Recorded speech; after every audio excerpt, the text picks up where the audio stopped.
नमस्कार। आज की करंट अफेयर्स प्रश्नोत्तरी कक्षा में आपका स्वागत है। नमस्कार। आज हम दिन के कुछ सबसे महत्वपूर्ण प्रश्नों का एक-एक करके विश्लेषण करेंगे। जी, तो चलिए शुरू करते हैं। प्रश्न संख्या 1, हाल ही में मणिपुर के नए मुख्यमंत्री के रूप में किसे नियुक्त किया गया है? विकल्प है A N Biren Singh, B Yumnam Khemchand Singh, सी निमचा किपगेन या डी लोधी दाखो। ये एक बहुत ही महत्वपूर्ण राजनीतिक घटनाक्रम है। इसका सही उत्तर है विकल्प बी, युमनाम खेमचंद सिंह। अच्छा, युमनाम खेमचंद सिंह। इनके बारे में कुछ और जानकारी? जी, ये मेतेई समुदाय से हैं और पहले विधानसभा के अध्यक्ष भी रह चुके हैं। और दिलचस्प बात यह है कि कुकी समुदाय में भी इनकी अच्छी पकड़ और सम्मान माना जाता है। मतलब ये एक तरह से संतुलन साधने की कोशिश है। बिल्कुल। और परीक्षा की दृष्टि से ये भी याद रखना जरूरी है कि मणिपुर में फरवरी 2025 से जो राष्ट्रपति शासन लगा था, यानी अनुच्छेद 356, उसे अब हटा दिया गया है। और डिप्टी सीएम के बारे में भी कुछ खास है? जी हाँ, 2 डिप्टी सीएम बनाए गए हैं। एक हैं नेमचा किपगेन, जो कुकी समुदाय से हैं, और दूसरे हैं लोधी धामखो, जो नागा समुदाय से हैं। ये सत्ता में संतुलन को दिखाता है। ठीक है, चलिए अगले प्रश्न पर बढ़ते हैं। अब अगला प्रश्न संख्या 2, बजट 2026-27 में घोषित बायोफार्मा शक्ति इनिशिएटिव का मुख्य उद्देश्य क्या है? विकल्प हैं ए केवल कैंसर की दवा बनाना, बी भारत को ग्लोबल बायोफार्मा मैन्युफैक्चरिंग हब बनाना, सी विदेशी दवाओं का आयात रोकना या डी कृषि उत्पादन बढ़ाना। ये भारत की आर्थिक महत्वाकांक्षा से जुड़ा एक बहुत बड़ा सवाल है। इसका सही उत्तर है विकल्प बी, भारत को ग्लोबल बायोफार्मा मैन्युफैक्चरिंग हब बनाना। बायोफार्मा शक्ति इनिशिएटिव, ये नाम काफी प्रभावशाली लगता है। जी, और इसका काम भी उतना ही प्रभावशाली है। इसके तहत अगले 5 सालों में 10,000 करोड़ रुपए का निवेश किया जाएगा। 10,000 करोड़। और इसका फोकस किस पर होगा? मुख्य रूप से बायोजॉनिक्स और बायोसिमिलर्स के घरेलू उत्पादन पर जोर दिया जाएगा। मतलब अब भारत सिर्फ दवाएं बनाएगा नहीं, बल्कि रिसर्च और डेवलपमेंट में भी आगे बढ़ेगा। और परीक्षा की दृष्टि से इसमें क्या महत्वपूर्ण है? इसमें 2 बातें खास हैं। पहली कि देश में 3 नए निपर खोले जाएंगे। निपर का मतलब है national institute of pharmaceutical education and research. और दूसरी बात ये कि जो 7 पुराने संस्थान हैं, उनका आधुनिकीकरण मतलब मॉडर्नाइजेशन किया जाएगा। समझ गई। अब खेल जगत की ओर चलते हैं। अब अगला प्रश्न संख्या 3, प्रो रेसलिंग लीग 2026, जो कि इसका 5वां संस्करण है, उसका खिताब किस टीम ने जीता है? और विकल्प ये रहे ए दिल्ली दंगल वॉरियर्स, बी मुंबई महारथी, सी हरियाणा थंडर्स, डी यूपी दंगल। काफी समय बाद ये लीग वापस आई है। इसका सही जवाब है विकल्प सी, हरियाणा थंडर्स। और फाइनल में इन्होंने किसे हराया? फाइनल में इन्होंने दिल्ली दंगल वॉरियर्स को हराया। और एक खास बात यह है कि ये लीग 2018 के बाद, मतलब पूरे 7 साल बाद 2026 में फिर से आयोजित की गई है। अच्छा, 7 साल का गैप। और परीक्षा के लिए कोई खास जानकारी? जी, 2 चीजें याद रख सकते हैं। एक तो ये कि final match Noida indoor stadium, Uttar Pradesh में खेला गया था। और इसके आयोजक हैं रेसलिंग फेडरेशन ऑफ इंडिया, यानी WFI। इसकी स्थापना 1967 में हुई थी और इसका मुख्यालय नई दिल्ली में है। ठीक है। अब एक ऐसे मुद्दे पर आते हैं जो अक्सर खबरों में रहता है, नदी जल विवाद।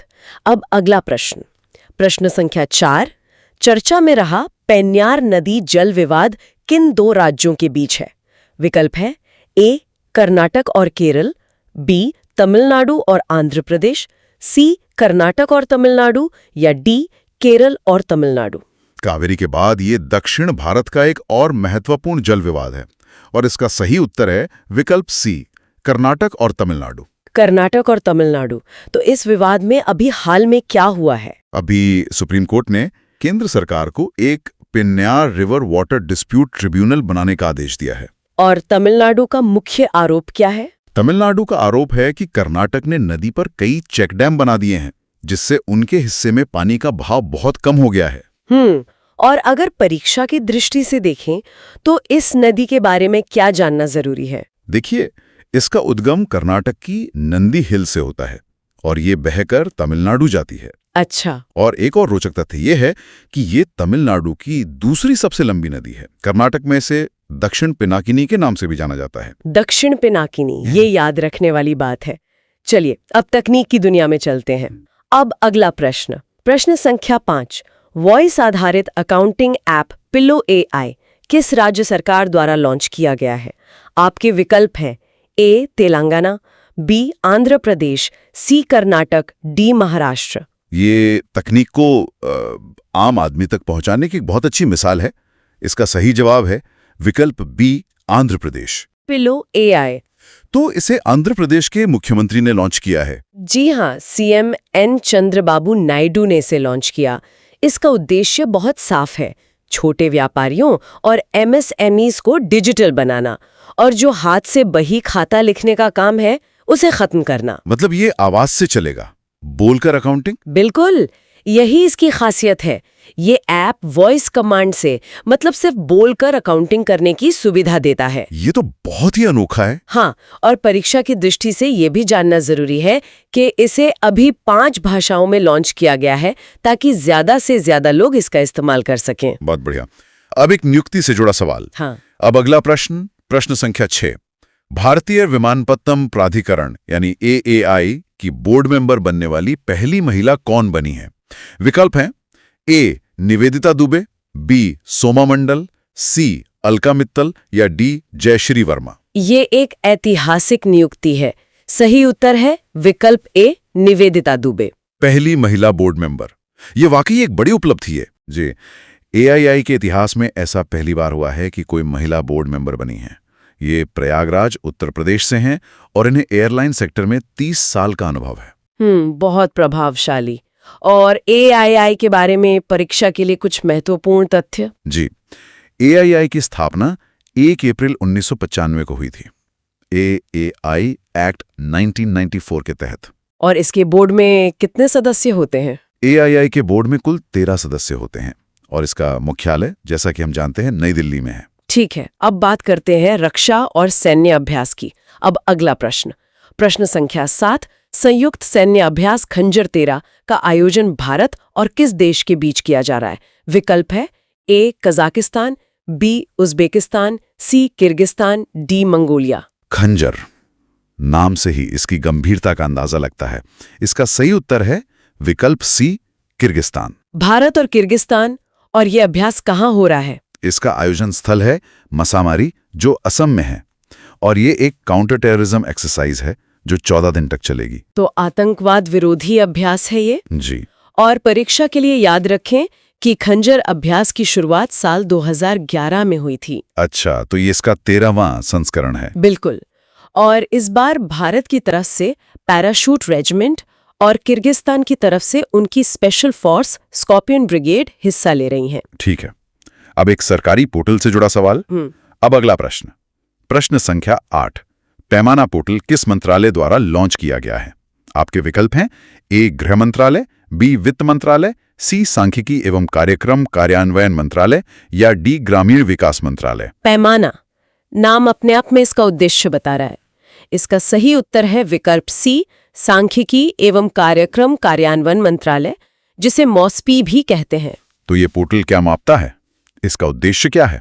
इसका मुख्य उद्देश्य है 1500 करोड़ रुपए से ज्यादा लागत वाले जो बड़े इंफ्रास्ट्रक्चर प्रोजेक्ट्स हैं, उनकी रियल टाइम निगरानी करना। मतलब प्रोजेक्ट में देरी ना हो इसके लिए। बिल्कुल, ये प्रोजेक्ट्स में देरी और जो लागत बढ़ जाती है, जिसे कॉस्ट ओवररन कहते हैं, उसे रोकने में मदद करेगा। ये तो बहुत जरूरी है। और परीक्षा के लिए कोई आंकड़ा? जी, वर्तमान में लगभग 1392 प्रोजेक्ट्स इस पोर्टल पर ट्रैक किए जा रहे हैं। और इस मंत्रालय के मंत्री कौन है? राव इंद्रजीत सिंह इस मंत्रालय के राज्य मंत्री हैं, स्वतंत्र प्रभार के साथ। ठीक है। अब एक सांस्कृतिक और कूटनीतिक महत्व का प्रश्न। अब अगला प्रश्न, प्रश्न संख्या 9। भारत के देवनी मोरी बुद्ध अवशेष पहली बार किस देश में प्रदर्शित करने के लिए भेजे गए हैं? विकल्प हैं A Thailand, B Sri Lanka, C Japan, D Vietnam. ये भारत की सॉफ्ट पावर डिप्लोमेसी का एक बड़ा उदाहरण है। सही उत्तर है विकल्प B श्रीलंका। देवनी मोरी ये गुजरात में है ना? जी, ये भगवान बुद्ध के पवित्र अवशेष हैं जिन्हें श्रीलंका में एक विशेष प्रदर्शनी में रखा जाएगा। इसका उद्देश्य साफ है, भारत और श्रीलंका के बीच जो पुराने बौद्ध संबंध हैं उन्हें और मजबूत करना। ये बहुत अच्छा कदम है। और श्रीलंका से जुड़े कुछ और तथ्य परीक्षा के लिए? हाँ, याद रख सकते हैं कि श्रीलंका के वर्तमान राष्ट्रपति अनुराग कुमार दिसानायके हैं। और भारत श्रीलंका संबंधों से जुड़ा कोई सम्मान? जी, श्रीलंका का जो सर्वोच्च सम्मान है मित्र विभूषण, वो प्रधानमंत्री मोदी को मिल चुका है। बहुत महत्वपूर्ण जानकारी। चलिए अब स्वच्छता की बात करते हैं। अब अगला प्रश्न संख्या 10। स्वच्छता पखवाड़ा 2025 में किस बंदरगाह को साल का सबसे स्वच्छ पोर्ट चुना गया है? विकल्प हैं A Mumbai port, B Kandla port, C Paradip port या डी चेन्नई पोर्ट। बंदरगाहों में भी अब स्वच्छता की रैंकिंग हो रही है। इसका सही जवाब है विकल्प सी पारादीप पोर्ट, जो ओडिशा में है। पारादीप पोर्ट? जी। इसकी कोई भौगोलिक विशेषता? हाँ, जी, ये बंदरगाह महानदी और बंगाल की खाड़ी के संगम पर स्थित है और इसे ये अवार्ड पोर्ट परिसर में सफाई और कचरा प्रबंधन में बेहतरीन प्रदर्शन के लिए मिला है। और ओडिशा के बारे में कुछ हालिया जानकारी? हाँ, परीक्षा के लिए यह जरूरी है कि ओडिशा के नए मुख्यमंत्री मोहन चरण मांझी हैं। और भारत में कुल कितने प्रमुख बंदरगाह हैं? भारत में कुल 13 प्रमुख यानी मेजर पोर्ट्स हैं। ठीक है, अब एक अंतर्राष्ट्रीय शिखर सम्मेलन पर आते हैं। अब अगला प्रश्न संख्या 11। विश्व सरकार शिखर सम्मेलन 2026 का उद्घाटन कहाँ हुआ है? विकल्प ये रहे ए नई दिल्ली, बी पेरिस, सी दुबई या डी न्यूयॉर्क। ये एक बहुत ही प्रतिष्ठित वैश्विक मंच है। इसका सही उत्तर है विकल्प सी दुबई, यूएई। विश्व सरकार शिखर सम्मेलन, तो इसकी थीम क्या थी इस बार? इस बार की थीम थी शेपिंग फ्यूचर गवर्नमेंट्स, यानी भविष्य की सरकारों को आकार देना। ये भविष्य की सरकारों, एआई और तकनीकी चुनौतियों पर चर्चा का एक ग्लोबल प्लेटफॉर्म है। भविष्य की तकनीक। जी, और परीक्षा की दृष्टि से एक दिलचस्प बात यह है कि दुबई में दुनिया की पहली एयर टैक्सी सेवा शुरू करने की योजना पर भी यहाँ चर्चा हुई। एयर टैक्सी, वाह। और यूएई के बारे में एक सामान्य ज्ञान का तथ्य? यूएई की राजधानी अबू धाबी है, दुबई नहीं। ये अक्सर लोग भूल जाते हैं। सही कहा। चलिए फिर से खेल की दुनिया में लौटते हैं। अब अगला प्रश्न संख्या 12। हाल ही में अपना पहला पीएसए कांस्य स्तरीय खिताब किस भारतीय स्क्वैश खिलाड़ी ने जीता है? विकल्प है ए दीपिका पल्लिकल, बी जोशना चिन्नप्पा, सी अनाहत सिंह या डी तन्वी खन्ना। ये एक बहुत ही युवा और प्रतिभाशाली खिलाड़ी हैं। सही उत्तर है विकल्प सी अनाहत सिंह। अनाहत सिंह, ये भारत की एक उभरती हुई स्टार है ना? बिल्कुल, ये भारत की उभरती हुई स्क्वैश खिलाड़ी हैं और पीएसए का मतलब है प्रोफेशनल स्क्वैश एसोसिएशन। और परीक्षा के लिए अनाहत सिंह के बारे में क्या जानना चाहिए? एक बहुत महत्वपूर्ण तथ्य ये है कि अनाहत सिंह कॉमनवेल्थ गेम्स 2022 में भारत की सबसे कम उम्र की एथलीट थीं। सबसे कम उम्र की? ये तो कमाल है। जी, और हाल ही में भारत ने ऐतिहासिक स्क्वैश वर्ल्ड कप भी जीता है, तो ये खेल अभी काफी चर्चा में है। सही है। अब एक वित्तीय योजना से जुड़ा प्रश्न। अब अगला प्रश्न संख्या 13। एनपीएस स्वास्थ्य पेंशन योजना किस संगठन के द्वारा शुरू की गई है? विकल्प है ए आरबीआई, बी सेबी, सी पीएफआरडीए या डी आईआरडीएआई। ये रिटायरमेंट प्लानिंग के लिए एक बहुत ही प्रगतिशील कदम है। इसका सही उत्तर है विकल्प सी पीएफआरडीए। इसका पूरा नाम है पेंशन फंड नियामक और विकास प्राधिकरण। एनपीएस स्वास्थ्य पेंशन योजना, तो इसमें स्वास्थ्य का पहलू क्या है? इसमें यह व्यवस्था है कि रिटायरमेंट के बाद बीमारियों के खर्च के लिए एक अलग मेडिकल फंड बनाया जाएगा। मतलब पेंशन के साथ साथ स्वास्थ्य का भी ख्याल रखा जाएगा।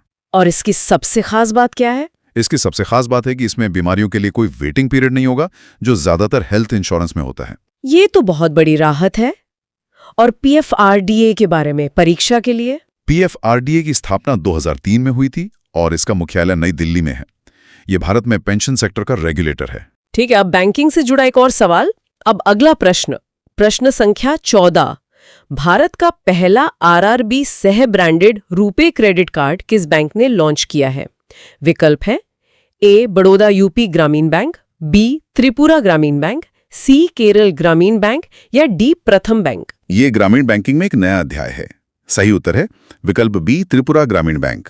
पहला आरआरबी सह ब्रांडेड रुपे क्रेडिट कार्ड, इसका क्या महत्व है? देखिए, ये किसी भी क्षेत्रीय ग्रामीण बैंक यानी आरआरबी द्वारा जारी किया गया पहला को ब्रांडेड क्रेडिट कार्ड है।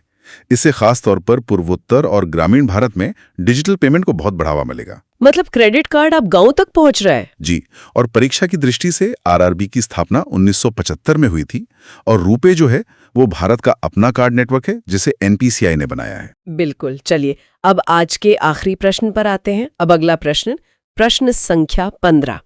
किस राज्य ने करुणा अभियान के तहत पिछले 10 सालों में 1.18 लाख पक्षियों को बचाया है? और आपके अंतिम विकल्प है ए राजस्थान, बी मध्य प्रदेश, सी गुजरात या डी उत्तर प्रदेश। ये पर्यावरण और जीव जंतुओं के प्रति करुणा का एक बेहतरीन अभियान है। इसका सही उत्तर है विकल्प सी गुजरात। करुणा अभियान तो ये किस मौके पर चलाया जाता है? ये अभियान खास तौर पर उत्तरायण यानी मकर संक्रांति पर चलाया जाता है, जब पतंगबाजी से कई पक्षी घायल हो जाते हैं, उनको बचाने के लिए। अच्छा, पतंग के मांझे से घायल पक्षियों के लिए। जी, इसके लिए राज्य भर में मोबाइल वैन और डॉक्टरों की टीम तैनात रहती है और 10 साल में 1.18 लाख पक्षियों को बचाना एक बहुत बड़ा आंकड़ा है। बिल्कुल। और गुजरात से जुड़े कुछ और तथ्य परीक्षा के लिए। हाँ, हाल ही में गुजरात की एक नई रामसर साइट बनी है, खरीदांड, जो कच्छ में है। और एक सामान्य ज्ञान की बात कि गुजरात भारत में कपास और मूंगफली का सबसे बड़ा उत्पादक राज्य है। बहुत खूब। तो आज की कक्षा यहीं समाप्त होती है। ये सभी प्रश्न और उनसे जुड़े तथ्य बहुत महत्वपूर्ण हैं। जी, इन सभी प्रश्नों को दोहराएं और संबंधित तथ्यों को याद रखें। धन्यवाद।